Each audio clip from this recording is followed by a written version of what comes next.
telling us forever that we are never going to do anything but have babies. A bunch of men that have forgotten what family means. So we remind them.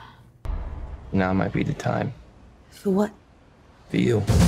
You have a pretty gruesome scene in the movie in which you teach someone a new skill. Yeah. Was there a technical advisor for that scene? They did not have a technical advisor. They trusted me to do my own research. So yeah, no, I'd kind of looked up what I wanted to do ahead of time, and then a certain amount of it is just in the dialogue. It kind of tells you what's happening. So I followed that as well. You're Irish, and this movie is a lot about the Irish Americans in New York. Did you do any research into the sort of like that experience, like what it was like for people to come and be sort of in New York and from Ireland? Did you pull from any of your own experience? No, I don't think I pulled from any of my own experience. I mean, their lives are so different to mine, and they're integrated by that point anyway. I mean, you know, they're a couple generations deep at that point. They've got the American accents, they've got all that sort of stuff already. So they're settled in by the time we meet them. So no, I mean, apart from, I watched documentaries about the gangs who were around at that time, the Irish gangs. I read up on them a bit, and that was kind of the extent of it, really. We are gonna have crews everywhere. I can see you got brains, and I know you got money.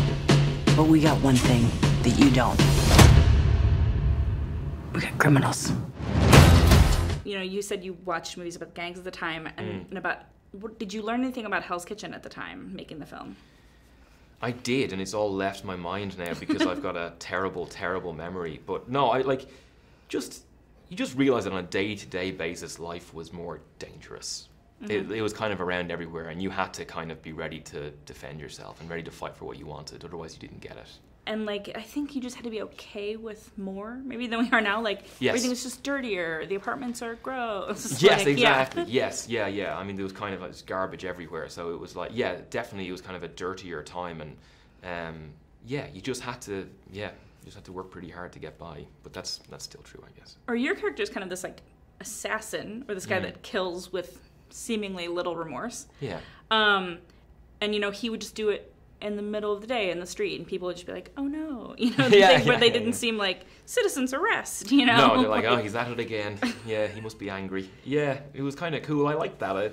I like that about him. He's good at his job and he gets it done, you know? How did you sort of summon up like his swagger? I mean, he seems sort of like a man possessed. I think he's okay with the things that he's done and the things that he's going to do. I think he sees the world as kind of like, he understands it's hard to make your way, so he's found his own little niche, and he's okay with that. I think, you know, I think the world has created him, so he's like, that's what the world's getting then. Yeah, there's an interesting morality to it, where it's like you want him to find happiness and to succeed. Oh, good, yeah. But he's also not necessarily a good guy. Or so it's the same thing with the women. You would not want to be against him in an argument. You would want him on your side, but you perhaps wouldn't want to be his best friend all the time, you know, that sort of way. So yeah, and I thought the way that he related to Elizabeth's character that was my way into him. I will wipe you off the face of the earth. I don't want you to do it.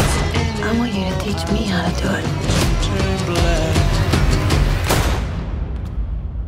Just to be clear, now we run this neighborhood.